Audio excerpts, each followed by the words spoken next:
And the problem we have is that the internal market is a critical point for the union, but it's not the only one. And if you fulfill your capacity only by organizing a market, we know now by experience, yeah, you don't fulfill your objective. And this point remains in the report. Not maybe as bluntly as I would. No, it remains. It stays clear. It's settled clearly that where there are shared competence, the union need to take its part of responsibility and act as a player in these fields. And of course, the easiest one to say about it today is about energy. And I have no problem with this. I think it's consistent if you look carefully at the way you do it and in the way how to do it, of course, because energy is very capitalistic approach. I was trying to say that you need to really be consistent with Article 9 of the new Lisbon Treaty, which is to have an overlook at the implementation, employment impact of or social impact of a policy you implemented, but of course this one was given up. And the other social idea I had about it was to say that if you're going to go for this strategy, of course you have an issue about price. Because if you want to change the way of life of European citizens versus energy, it will go on with an increase of energy price, also because of the situation of the market in energy resources.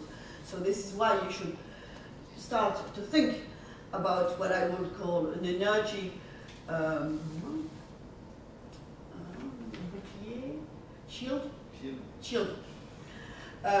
which will allow to address the issue of the poorest, because they are the ones who are the most hit when you have an increase of energy prices regarding the part of their budget that is devoted to heating or transport. I understand by the body language of my neighbor that I have to conclude, so I will just make, I still have 3 points I want to address. The first one is that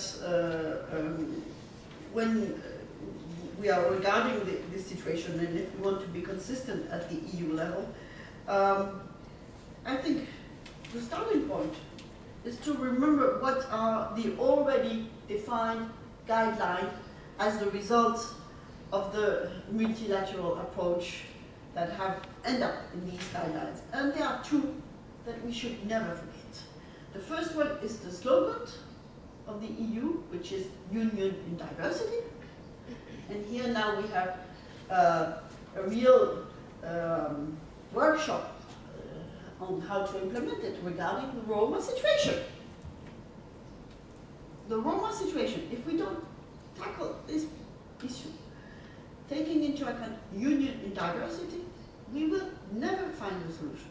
Because if the solution is going to be to make sure any Roma and that in a situation to be integrated like someone who is having a minimum wages in France, it will be against our slogan, which is Union in Diversity.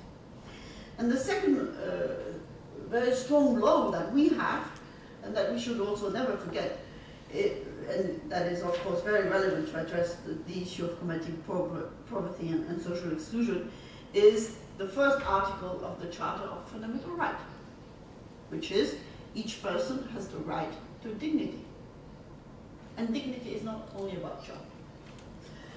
This is the second point I wanted to address before concluding, that I think there has been, through the years and the different experiences at any level of organization, sometimes a battle between, do you address poverty through access to right or access to revenues?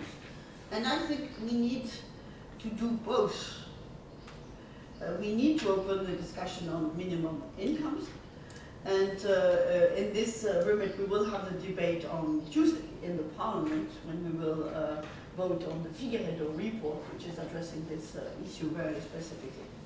And unfortunately, at this stage, we didn't get majority in the committee. We will see what happened in the plenary, to ask the Commission to come out with a legislative initiative regarding minimum income. But this should not forgive us from addressing the issue of access to right, because it's something to define right, and then it's something else to allow people to access to the exercise of these rights. And when you are in the street, when you don't even know where to leave your small package of belonging to go to hospital, there's no right to health.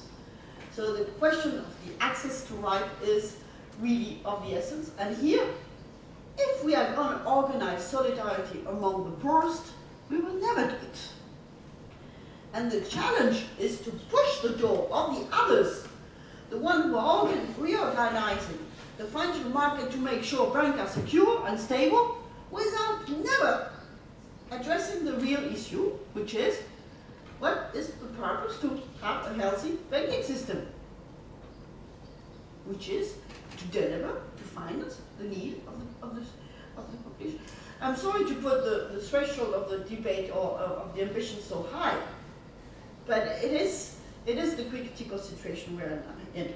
And I just conclude by one word regarding the economic governance, because all these topics will be over-determined by what's happening in this working task force chaired by President Herman van Rompuy. And once at this level of discussion, they will have decided, it will be very difficult to have the follow-up and to change the guideline they will have settled.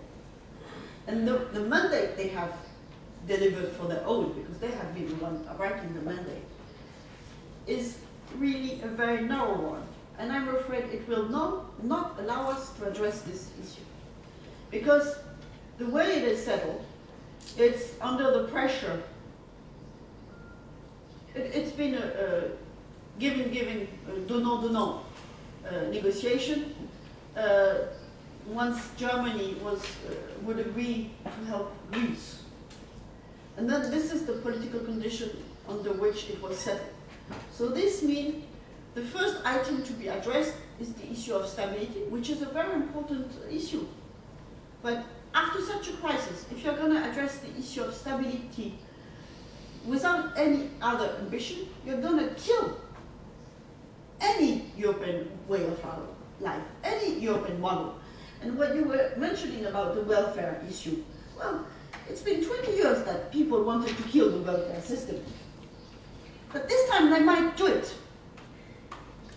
If you're only going to address the issue under the purpose to overcome the public debt under the pressure of the credit rating agency, where each member state is under the fear that credit agencies are going to downgrade their sovereign debt. How can you implement the 2020 strategy and the policy objective if in this working group the only target is to reduce public debt with never addressing the issue of spending and of resources? Sorry to be so ambitious, but I think if you're not going to say these kind of things today, I don't know when you're going to say it.